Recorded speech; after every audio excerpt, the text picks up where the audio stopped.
El feudalismo. ¿Qué es y por qué se origina? El feudalismo es un sistema de gobierno, de organización económica, social y política propio de la Edad Media, basado en una serie de lazos y obligaciones que vinculaban a vasallos y señores.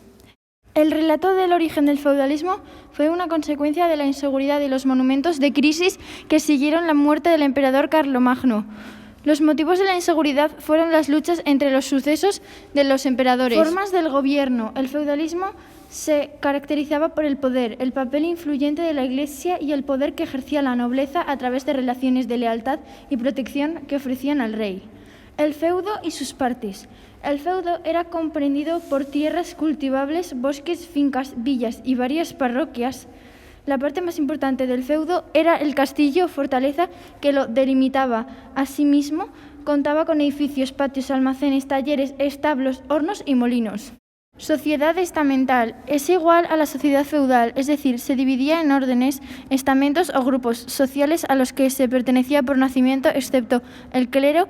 Hay 3 estamentos: nobleza, clero y trabajadores. Relaciones feudales se establecían entre el señor, podía ser el rey o un gran noble o eclesiástico, y el vasallo, generalmente otro noble de menor categoría. Nobleza y los castillos. ¿Quiénes eran y cómo vivían? Nobles. La nobleza era un estamento social compuesto por un reducido número de personas. Se dividía en 2 grupos. La alta nobleza estaba formada por el rey y la baja nobleza estaba formada por nobles de menor categoría, como los caballeros o las personas que podían mantener un caballo y el armamento de guerra. La vida de los varones nobles giraba en torno a la actividad militar y se entrenaban desde muy jóvenes. Alimentación y vestimenta. La alimentación con un mayor consumo de carne, especias como azafrán, canela, pimienta y la elaboración de los alimentos con refinadas recetas. La nobleza se diferenciaba de los demás grupos sociales como la indumentaria caracterizada por la calidad de las telas y la riqueza de los adornos. Partes de los castillos, funciones y ejemplos. El adarve era un camino que recorre la parte superior del castillo. Barbacana, apertura estrecha en el muro que servía para disparar. Foso, excavación del terreno alrededor del castillo para impedir la aproximación de las máquinas. Matacán, era una construcción en lo alto de una torre para defenderse. El puente levadizo era un puente por el que se cruzaba el foso, se llama así porque se podía subir o bajar para aislar el castillo. El rastrillo, reja pesada para evitar la entrada al castillo. Y torre del homenaje, residencia del señor y su familia. Clero y los monasterios, el romanticismo. ¿Quiénes eran, qué hacían y cómo vivían? Son testimonio de su propia historia religiosa y de la historia política o militar tanto de la Edad Media como en tiempos anteriores, con la llegada y asentimiento de los visigodos. Los monasterios medievales eran el centro de la vida espiritual de la Edad Media.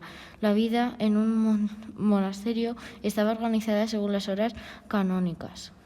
Vivían en las ciudades, en los feudos nobiliarios de la nobleza y en los importantes feudos eclesiásticos creados en torno a los montañeros visigodos por la edad. Partes de un monasterio: refectorium, iglesia, hospedería, sala capitular, claustro, scriptorium. El romanticismo, arquitectura, escultura y pintura. La arquitectura fue el primer estilo medio al que adquirió unos rasgos comunes. Su difusión colaboraron la orden, maestros, canteros, carpinteros y escultores. La escultura realizada en piedra se aplicaba en la arquitectura de necesitarlo en las portadas de entrada, sino en las capitales, y tiene que rellenar todo el espacio. La escultura externa se realizaba en madera policromada o en marfil, y sus temas eran un poco variados. La Virgen se representaba con trono de Dios, sentado sostenido al niño sobre sus rodillas. La pintura se realizaba al fresco sobre los muebles interiores de las iglesias o sobre las tablas cubiertas con capas de yeso colocadas delante del altar. Se caracterizaba por ser una pintura lineal. Los campesinos en las aldeas. ¿Quiénes eran y cómo vivían? Vivían en las aldeas, podrían abandonar el feudo y casarse libremente. Trabajaban en los mansos y en la cosecha. Alimentación y vestimenta. La vestimenta era los tejidos de la lana sin teñir y de color parduzco. Cada persona tenía un vestido que utilizaba durante todo el año. La alimentación era escasa y monótona. Consistía en pan, cereales pobres como centeno, mejor con un potaje de verdura, leche y huevo. Las aldeas. Las aldeas estaban habitadas por personas dependientes de un mismo señor feudal. Se construían en terrenos ganados al bosque con el lugar. Se incendiaban los árboles. El entorno de la aldea suministraba ciertos recursos. Así, el bosque proporcionaba pastos para el ganado. Cada menor, madera con la que construía las casas, con más leña para encender la lumbre y de frutos con la que completar la escasa alimentación. La artesanía. Las viviendas eran muy modestas. Estaban construidas con materiales simples como la madera. Solían contar con 2 habitaciones y tenían escasos muebles.